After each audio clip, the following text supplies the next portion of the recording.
بسم الله الرحمن الرحیم. ګرانو هیوادوالو، سلامونه او نیکې هیلې مې ومنئ. نن مې غوښتل چې له تاسو سره د یوې ډېرې مهمې ناروغۍ په باره کې خپل معلومات شریک کړم. د جنون او یا لیونتوب نوم او اصطلاح موږ تاسې په ډېر عام شکل باندې کاروو.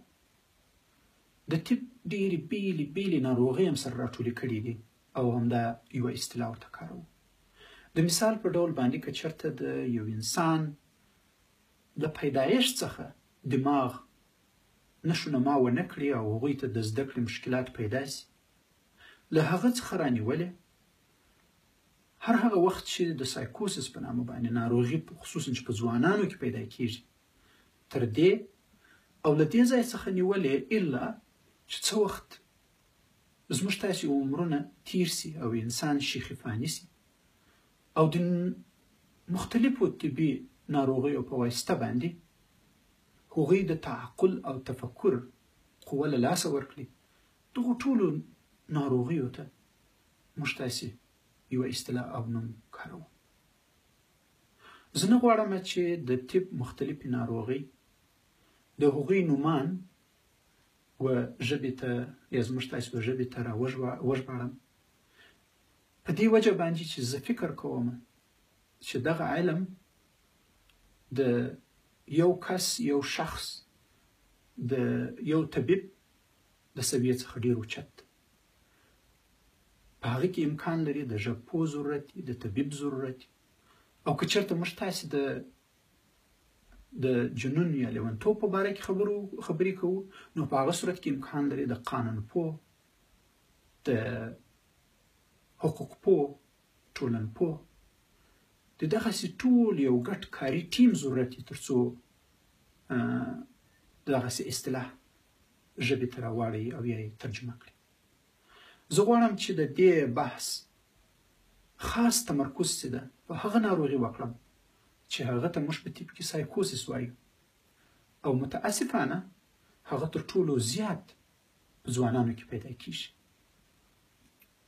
یعنې تقریبا د 80% په شاوخوا کې دا ناروغي په ځوانانو کې چې عمرونه یې له 16 څخه تر 30 کلو پورې وي، دا ناروغي امکان لري پکې پیدا شي. لومړی اصلا سایکوسس وایي چې شته، هغه داسې یو عرض یا ناروغي ده چې په هغه کې انسان له حقیقت او واقعیت سره خپل تړاو ښکوي، له حقیقت او واقعیت څخه رابیلیږي. محاوره او په اصطلاح باندې د احساساتو تظاهر کول یا اظهار کول هغسې یې ده له حقیقت او له واقعیت څخه بیل وي او جلا وي. دوه تر ټولو مهم غټ برخې یا عرضونه لري. که په څه وخت کې دغه دواړه پیدا سي انسانانو ته، نو موږ په طب کې ورته وایو چې د ناروغانو ته سایکوسس پیدا شوی ده. هغه لومړی د یو غلط فکر او یا د یو غلط عقیدې، یعنې په اصطلاح په یو شي باندې یو سړی ډېر زیات معتمد وي، باوري، ډېر زیات ټینګار ورباندې کوي، خو یو غلط شی. د مثال په ډول باندې که یو کس ووایي چې زه په هندوستان کې دا اوس راولاړ سي، مودي وزیر اعظم یا صدر اعظم په هر نامه چې یادوي سړی، یو بل کس په یو کلي کې په یو بازار کې راولاړ سي او وایي زه د هندوستان وزیر اعظم یم، نه یې په انتخاباتو کې برخه اخیستې ده، نه د مودي وخت پوره ده. په شاوخوا باندې دا ټولنه، دا کوم ګروپ، دا خلک چې دي، هغه ټول دې شي ته، دې فکر ته یا د دغه کس دې عقیدې ته په دې شکل ګوري چې دا درواغ ده. خو دغه ناروغ په خپله ورباندې نهایي ډېر باوري، ورباندې فکسي او ټینګه عقیده په دې شي باندې لري چې زه وزیر اعظم یم په اصطلاح د هندوستان. له هغه سره په څنګ کې مثلا یو چاته داسې فکر پیدا کېږي چې پلانی یا پلانی دا راولاړېږي ما ته زهر راکړي، همیشه په ډوډۍ کې ما ته یو شی اچي، ما وژني، زما په باره کې مختلفې توطیې جوړوي. که دغه عقیده او دغه فکر په شاوخوا ټولنه کې چې دی اوسېږي په هغو خلکو سره، یعنې هغه ټول دغه فکر او دا عقیدې ته یوه غلطه عقیده او غلط فکر ووایي، اصلا د دې کس سره ډیلوژن پیدا شوی دی. او یا په بله اصطلاح باندې یو کس د ډاکټر ته راځي وایي چې زما د دماغ سرطان دی، ډاکټر راولاړېږي ټول معاینات کوي، د سي ټي سکن ورته کوي، د سر ایکس رې ورته کوي، هر شی ورته کوي، له هغه نه وروسته ورته وایي چې تا دا ناروغي نشته. خو دا ناروغ وایي چې نه زه دا ناروغي حتما لرم. دا ناروغ خپله ورباندې باورېږي په دې شي باندې، عقیده ورباندې لري. په دغه صورت کې چې دا ټول شواهد ډاکټر ورته پیش کړي، خو د هغه باوجود هم دی وایي او دغه تفکر او دغه فکر او د ده د عقیده په ټولنه کې شاوخوا خلک ورسره هم نه مني. په دغه صورت کې دې کس ته دا ناروغي پیدا شوې ده. له هغه سره په څنګ کې دا خو یې د ډیلوژنز برخه وه، یا د غلطو فکرو پیدا کېدلو برخه وه، یا د غلطو باورو پیدا کېدلو برخه وه. یو بله برخه یې دا ده چې انسان یو شی ویني، په شاوخوا باندې چې کوم کسان دي هغه یو کس نه ویني، اوري یې، خلک په غوږ کې خبرې ورته کوي، مثلا په فکر کې دا ورته وایي چې یو څوک ماته غږېږي، خو دا شاوخوا کسان چې دي دا هېڅوک غږ نه اوري. یو شی بوی کوي، په شاوخوا باندې چې څه خلک دي هغه هېڅوک نشي بوی کولی. یو شی لمس کوي، په شاوخوا باندې هېڅوک نشي لمس کولی. دغه ته موږ په طب کې هلوسینیشنز وایو. او کله چې دغه له دغه سره له هغه فکر سره یا له هغه باور سره چې څوک یې ولري سره یو ځای شي، دې ته موږ په طب کې وایو چې دې ناروغ ته سایکوسیس پیدا شوی دی. که مو فکر کړی څوک چې موږ تاسې په کلي په باندو کې یو ځای سایکوسیس ولري، یا موږ یې د لیونیانو په نامه سره امکان لري یاد کړو، که دا ولري، که څه هم زه خپله دا نوم نه ورته اخلم ځکه یو طبي ناروغي ده، راولاړېږي یو ځای یو ډبره راخي یو بله ډبره باندې ولي، یا اوبه باندې ولي، یا خلک باندې ولي، په وجه د دې باندې چې د دوی په فکرو کې یا داسې باور لري چې هغه کس ماته تاوان رسوي، دا ځای ماته تاوان رسوي، او یا په د دوی په فکر کې یو څوک دا ورته وایي چې مثلا دا کار وکړه، حتما یې وکړه. دی چې د صرف همغه عمل چې څوک ورته وایي د هغه په اصطلاح د همغه عمل سرته رسوي. په دغه صورت باندې په دې کې موږ ورته وایو چې د خلکو ته سایکوسیس پیدا شوی دی.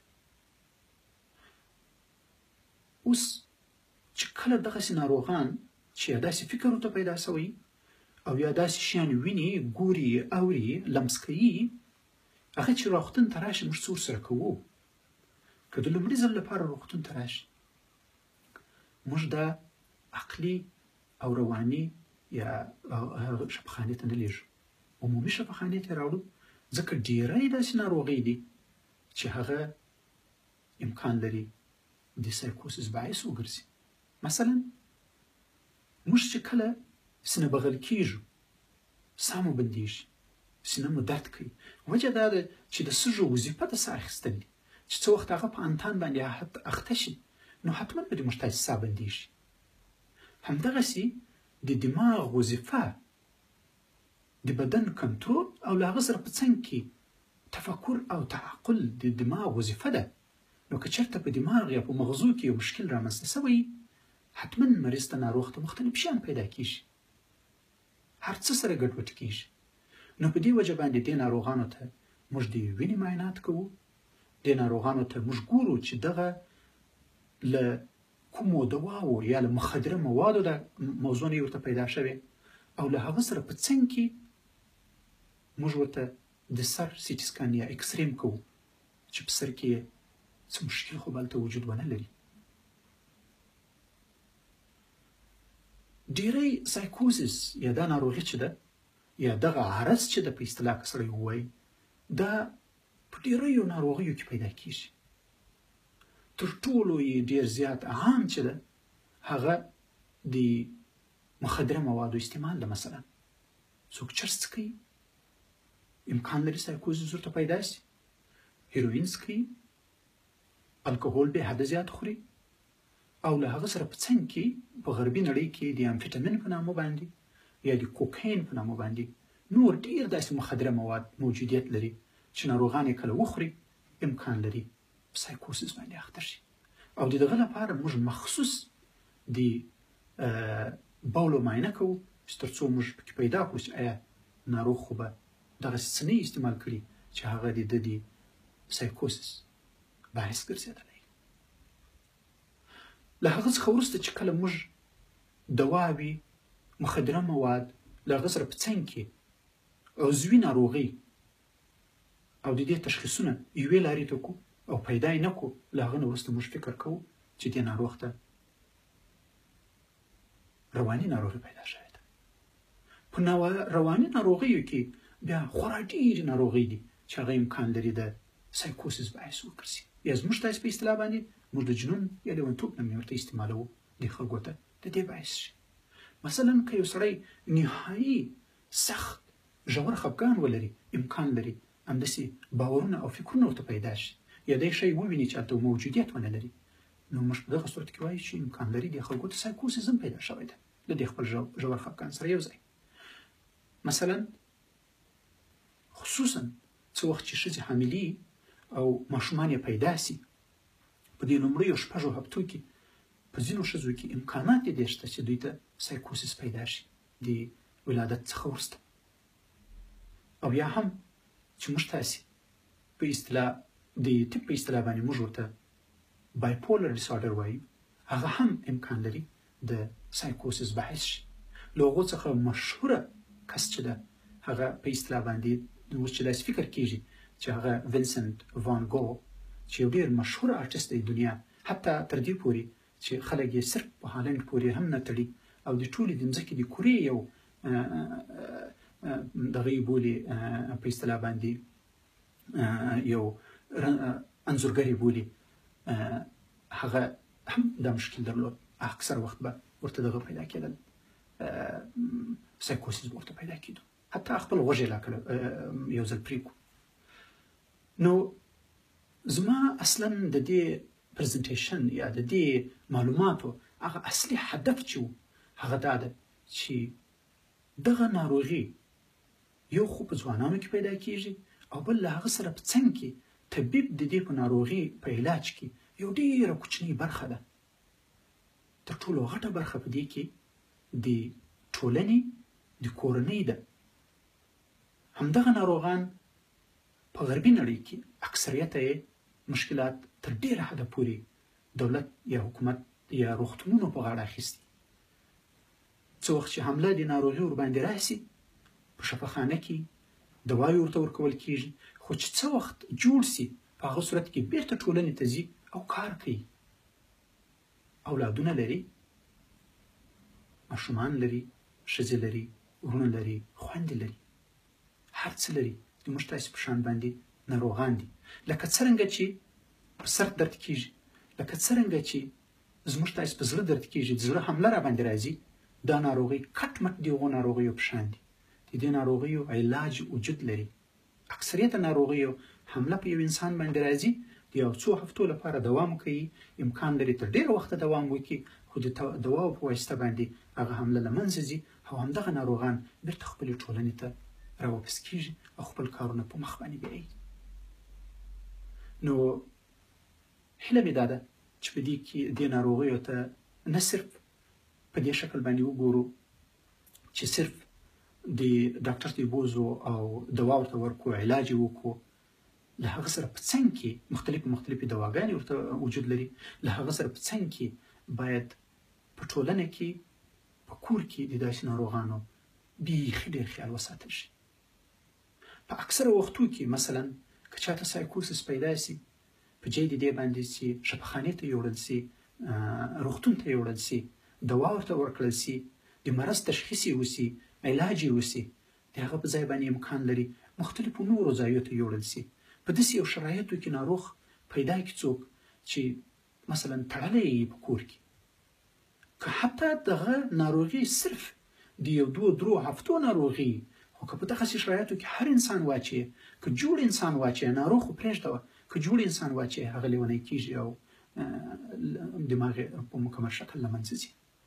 نو هیله مې دا ده چې کله موږ تاسې دغسې ناروغان په خپل کور، په خپله ټولنه کې ورباندې شکي سو، تر روغتون پورې ورسوو، پر صحیح شکل باندې تداوي وکړو، علاج یې وکړو، تر څو بیرته خپلې ټولنې ته راستانه شي او خپل ژوند په مخ باندې بوځي. یوه نړۍ مننه. په خدای مو سپارم.